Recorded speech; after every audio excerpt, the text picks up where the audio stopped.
Penelitian sejarah. 1. Pengertian penelitian sejarah.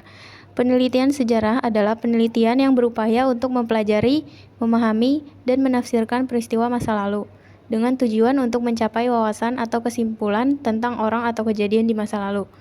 Penelitian sejarah mencakup lebih dari sekedar mengumpulkan dan menyajikan informasi faktual. Yang kedua, apa yang dimaksud penelitian sejarah?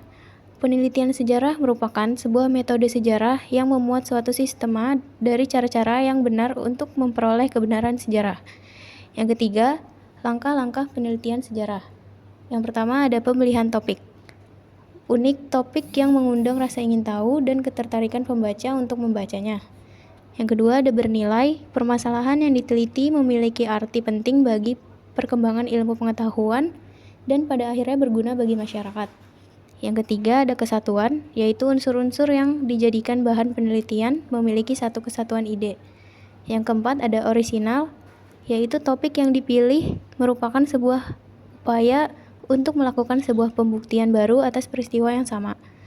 Yang kelima ada praktis, yaitu data uang dibutuhkan sesuai dengan kemampuan atau sumber daya yang dimiliki peneliti. Yang kedua ada heuristik. Heuristik adalah kumpulan fakta atau informasi yang menjadi dasar bagi analis dan interpretasi peneliti.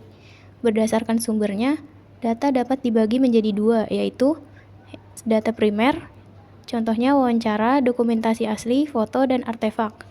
Yang kedua ada data sekunder, yaitu buku, artikel, dan referensi lain. Data ini menjadi dasar untuk analis dan interpretasi. Yang ketiga ada verifikasi. Verifikasi adalah menguji keaslian dan keabsahan data. Ini dilakukan karena setiap sumber informasi bisa dipengaruhi oleh faktor seperti prasangka atau kondisi politik saat penelitian. Verifikasi dilakukan dalam 2 tahap, yaitu yang pertama ada kritik eksternal, mengevaluasi keaslian dan keakuratan sumber data, termasuk dokumen tertulis, artefak, dan sejarah lisan. Yang kedua ada kritik internal, yaitu menilai kredibilitas dan validitas informasi. Peneliti ini harus bersikap objektif dan netral dalam proses ini. Yang keempat ada interpretasi. Interpretasi adalah peneliti menyusun keterkaitan antar informasi, sintesis, dan menganalisis hubungan sebab akibat. Analisis. Konstruksi atau pandangan yang dihasilkan kemudian diuji ulang sebelum disajikan dalam bentuk tulisan sebagai hasil penelitian. Historiografi. Historiografi adalah penulisan sejarah yang berasal dari bahasa Latin historiographia, yang berarti narasi sejarah. Dalam tahap ini, fakta-fakta yang telah dikumpulkan dan diinterpretasikan disajikan secara logis dan sistematis. 4. Fase-fase perkembangan historiografi Indonesia. Historiografi melalui 3 fase, yaitu A. Historiografi tradisional, dimulai dari kerajaan Hindu-Buddha hingga perkembangan Islam. Ciri-cirinya meliputi 1. Istana sentris, yaitu berfokus pada kepentingan raja. 2. Feodalis aristokratis, yaitu mengutamakan kehidupan bangsawan bukan rakyat. Ketiga, subjektivitas tinggi, mencatat peristiwa penting atas perintah raja. 4. Genealogi kuat dalam silsilah tetapi lemah dalam kronologi dan detail biografi. 5. Sumber sulit ditelusuri, kadang mustahil dibuktikan. 6. Regiosentris, dipengaruhi budaya setempat. Contoh historiografi tradisional adalah kitab Bustanus Latin yang mencatat kisah para raja Aceh dalam babat Tanah Jawi. Terdapat penggambaran hubungan antara raja dan tokoh mistis Nyi Roro Kidul. B. Historiografi kolonial.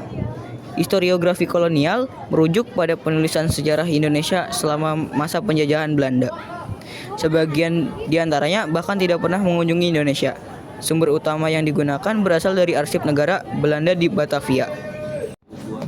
Historiografi ini lebih menggambarkan kehidupan bangsa Belanda di Hindia Belanda, dengan fokus pada aktivitas warga Belanda, pemerintah kolonial, pegawai kompeni, dan tugas gubernur jenderal, tanpa memberi perhatian pada kondisi rakyat Indonesia yang terjajah. Oleh karena itu, historiografi kolonial bersifat Eropa sentris. Penulisan tentang perlawanan rakyat Indonesia seringkali tidak mencerminkan kenyataan. Sebagai contoh, Pangeran Diponegoro dipandang sebagai pahlawan dalam historiografi nasional karena perjuangannya menginspirasi semangat kemerdekaan, sementara dalam historiografi kolonial ia dianggap sebagai pemberontak. C. Historiografi nasional. Historiografi nasional dimulai setelah kemerdekaan Indonesia dengan tokoh utama Muhammad Yamin yang mengemukakan perlunya penulisan sejarah yang berfokus pada perspektif Indonesia sentris. Ciri khas historiografi ini adalah penekanan pada kepentingan nasional, menggambarkan penderitaan selama penjajahan dan semangat perjuangan untuk merdeka.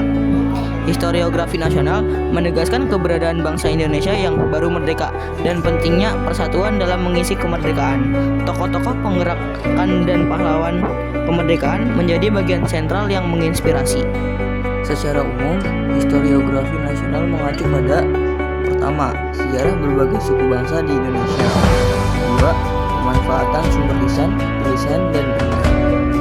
Ketiga, penelitian mengenai aspek kehidupan ekonomi, politik, sosial, dan budaya.